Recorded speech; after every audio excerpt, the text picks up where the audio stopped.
At Thanksgiving dinner, my dad passed out envelopes. A small reward for everyone who helps around here. When he skipped me, my stepbrother laughed.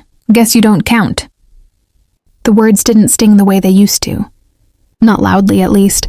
They settled somewhere quieter, deeper. Like a crack spreading beneath polished glass, I watched the envelopes slide across the table. Crisp, deliberate. My stepmother's smile was thin, satisfied. My stepsister peeked inside hers and let out a soft gasp, just loud enough to be heard. Even my dad avoided my eyes as he moved on, like skipping me was something minor, accidental. It wasn't. The room smelled like roasted turkey and cinnamon. But beneath it I caught something else, something sour, the kind of silence that only comes when everyone knows something unfair just happened, and chooses not to say a word. I picked up my fork, took a slow bite, chewed carefully. Across from me, my stepbrother smirked, tapping his envelope against the table like a trophy. Guess you don't count. I met his eyes and smiled. Not angry, not hurt, just patient. Because while they were counting envelopes, I had already counted everything else. I wasn't always the one they overlooked. Before my mom died, I was the kid my dad called first. His right hand. The one who knew where everything was, how everything worked. I learned early how to keep things running. Bills paid on time. Passwords remembered. Repairs handled before they became emergencies. Back then, being dependable meant being seen. After he remarried, it meant the opposite. My stepmother arrived with soft smiles and sharp instincts. She didn't push me out, she let me fade. Slowly, quietly, until I was less a son and more a convenience. "You're so responsible," she'd say, right before handing me another task no one else wanted. My stepbrother joked his way out of chores.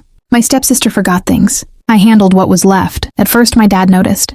Then he got used to it. I paid the streaming subscriptions, the phone plans, even part of the utilities when things got tight. It was easier than arguing. Easier than reminding him I was still his kid, not his backup system. Every time I fixed something, covered something, remembered something, they thanked me, like you thank a service, briefly. Then they moved on. By the time the envelopes came out at Thanksgiving, the pattern was already set. I wasn't the one who needed rewarding. I was the one they assumed would keep everything from falling apart. It never happened all at once. That would have been easier to confront. Instead, it came in small, forgettable moments that stacked quietly over time, like the way my stepmother would thank everyone else first. "You set the table beautifully," she'd tell my stepsister, even when I'd laid out every plate 10 minutes earlier, or how my stepbrother would leave his mess in the living room, knowing I'd clear it before anyone else noticed. And no one ever did. My dad started adopting their rhythm, not intentionally, just gradually. He'd ask, "Did anyone handle the internet bill?" While looking around the room, past me, like the answer might come from somewhere else, I'd say, "I did." And he'd nod absently, already moving on. Sometimes there were pauses, small, telling ones. Like when plans were made and I wasn't included until the last second. Or when decisions about the house happened in conversations I wasn't part of, even though I was the one keeping things running behind the scenes. The night before Thanksgiving, I overheard my stepbrother in the kitchen. "He doesn't even mind," he said, low and casual. "He just does stuff, like, automatically." There was a soft laugh in response. Not cruel, just certain. I stood in the hallway unnoticed, and for the first time I didn't step in to help.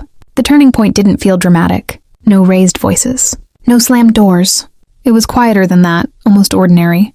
After dinner, the house settled into its usual rhythm. Laughter in the living room, dishes left behind, someone asking where the remote was. I stood alone in the kitchen, sleeves rolled, staring at a sink full of things I hadn't used. For once I didn't move. Instead, I dried my hands, walked past the noise, and went to my room. I closed the door softly like I always did.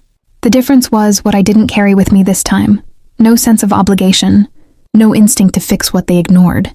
My laptop was already open. It wasn't a sudden idea. That part had been forming for months. Quietly. The same way their assumptions had. Every login saved. Every account linked to my email. Every bill routed through me because it was easier. They hadn't asked how things worked. They'd just accepted that they did. I logged in, one account at a time. Not rushed, not angry, just precise. Access revoked. Payments paused. Cards disconnected. Each click felt less like revenge and more like correction. By the time I was done, nothing dramatic had happened yet. but for the first time in a long while, everything was finally in its proper place. I didn't improvise. That would have been sloppy. What I did had to hold up, to questions, to consequences, to my own sense of where the line was. Over the past year, I'd centralized everything because no one else would. I handled the utilities through my accounts, kept the streaming services on my cards, set up automatic payments when bills started slipping. My dad had handed me partial access to the main household account months ago, just in case, and never asked for it back. Convenience had quietly become control. I knew exactly what I could touch and what I couldn't, so I made a list. Subscriptions I personally funded, mine to cancel. Auto payments routed through my cards, mine to stop. Shared logins tied to my email, mine to change. I left anything legally his or solely in his name, completely untouched. This wasn't about crossing lines. It was about stepping back from the ones I'd been carrying. I documented everything as I went.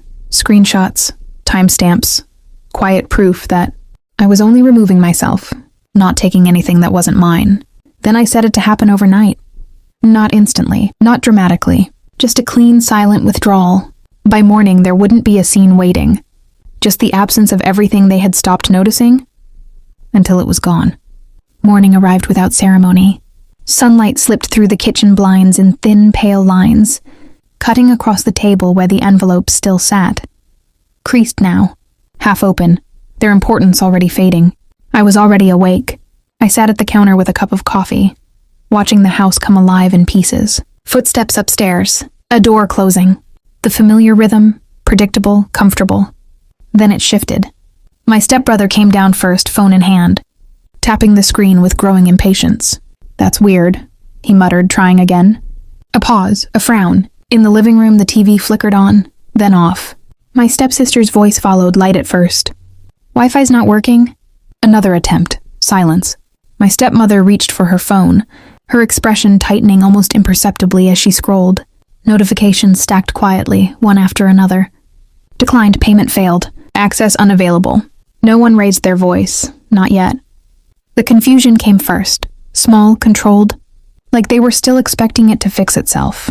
My dad walked in last, car keys in hand. He glanced at his phone, then at the others, sensing the shift before understanding it.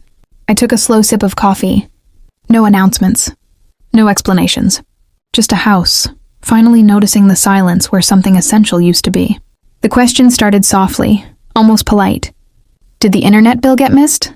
my stepmother asked, her voice carefully neutral. Like this was a minor inconvenience, not a pattern breaking. My stepsister refreshed her apps again, slower this time, as if patience might fix it. My stepbrother let out a short laugh that didn't quite land. Probably just a glitch. No one looked at me. My dad checked his card at the table, brows pulling together as he tried it twice, then a third time. The silence stretched, not tense, just unfamiliar. For the first time, there was nothing quietly correcting things behind the scenes. Eventually, his eyes lifted. Not accusing, just searching. "Do you know what's going on?" I held his gaze for a moment, long enough for something unspoken to settle between us. Then I answered simply. Everything I was covering, I stopped. It wasn't dramatic. No one argued. But something shifted deeper than frustration. My stepmother straightened, recalculating. My stepbrother looked away. My stepsister went quiet. And my dad, he nodded once slowly, like he was finally seeing the shape of something he'd ignored. It wasn't about money. It was about value. Who carries the weight, who gets noticed, and what happens when the invisible person decides to step into the light. The house didn't fall apart after that. It adjusted.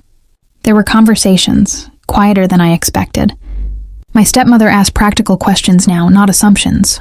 My stepbrother started picking up after himself, not out of guilt, but awareness. My stepsister learned how to handle things she'd never needed to before. Small changes, uneven at first, but real. My dad took longer. A few days later, he knocked on my door, not to ask for help, not to fix anything, just to talk. He didn't apologize. In a dramatic way, he's never been that kind of man, but he listened. Really listened. And for the first time in a long while, I didn't feel like I had to translate myself just to be understood. As for me, I didn't take everything back. I helped where I chose to, not where I was expected. There's a difference. It's quieter, but it holds. The envelopes from Thanksgiving eventually disappeared. No one mentioned them again. But something else stayed. Not resentment, Not even revenge. Just a boundary, finally respected. Because sometimes the most powerful thing you can take back is the part of yourself they stopped seeing, and choose never to give it away so easily again.